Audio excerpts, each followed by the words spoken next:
मंडळी, 16 मे हा दिवस वर्षातला शनिदेवांच्या उपासनेसाठीचा सगळ्यात मोठा आणि महत्त्वाचा दिवस असणार आहे. कारण माहिती आहे? कारण 16 मेला आलेली आहे शनी जयंती आणि त्याचबरोबर शनी अमावस्या सुद्धा. शनी जयंती आणि शनी अमावस्या दोन्ही एकाच दिवशी आल्यामुळे या दिवसाचं आध्यात्मिक महत्त्व वाढलं आहे.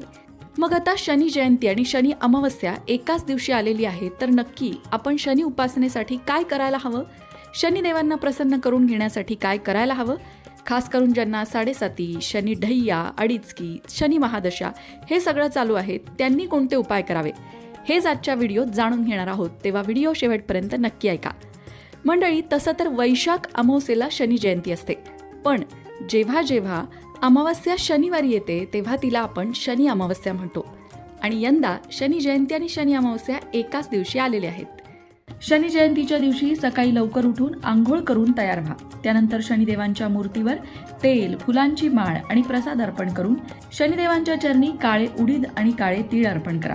त्यानंतर मोहरीच्या तेलाचा दिवा लावून शनी चालिसाचे पठण करावे. शनी जयंतीला गरजूंना अन्नदान करणं सुद्धा महत्वाचं मानलं जातं. शनी जयंतीच्या दिवशी संध्याकाळी पश्चिम दिशेला एक दिवा लावा आणि एका खास मंत्राचा जप करा.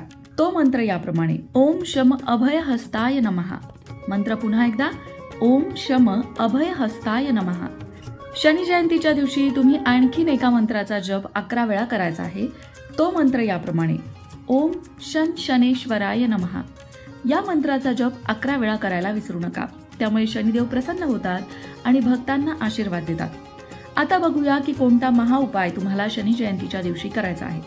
शनी जयंतीला पिंपळाच्या झाडाखाली मोहरीच्या तेलाचा एक दिवा नक्की लावा आणि तिथेच बसून शनी स्तोत्राचं किंवा शनी चालिसाचं पठण करा. तुमच्या ज्या काही अडचणी असतील, ज्या काही समस्या असतील, त्या यामुळे दूर होतील. शनीची 7.5 चालू असेल किंवा शनी अडीचकी, शनी महादशा वगैरे चालू असेल, तर शनी जयंतीच्या दिवशी काळ्या चांबड्याचे जोडे किंवा चप्पल घालून शनी मंदिरात जावे आणि अनवाणी पायाने घरी परतावे. असं मानलं जातं की शनी दोषापासून मुक्ती त्यामुळे मिळते, पण हे करताना मागे वळून मात्र पाहू नका. शनी जयंतीच्या दिवशी दानधर्म करायला विसरू नका, कारण शनी महाराज त्या लोकांवर प्रसन्न होतात जे दानधर्म करतात. गरजूंची गरज ओळखून त्यांना अन्नदान, त्यांना ज्या वस्तूंची गरज असेल त्या वस्तूंचं दान शनी जयंतीला नक्की करा. त्याचबरोबर एक गोष्ट लक्षात ठेवा की तुम्ही कितीही पूजा केलीत, पण तुम्ही तुमच्या आई वडिलांचा अपमान केलात तर मात्र शनिदेव कधीही तुमच्यावर प्रसन्न होणार नाहीत. आई वडिलांची सेवा करणाऱ्यांवरच शनिदेव प्रसन्न होतात.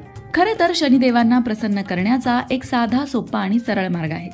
तो म्हणजे मुक्या प्राण्यांची, आई वडिलांची, वयाने ज्येष्ठ असणाऱ्या व्यक्तींची, अपंग व्यक्तींची, समाज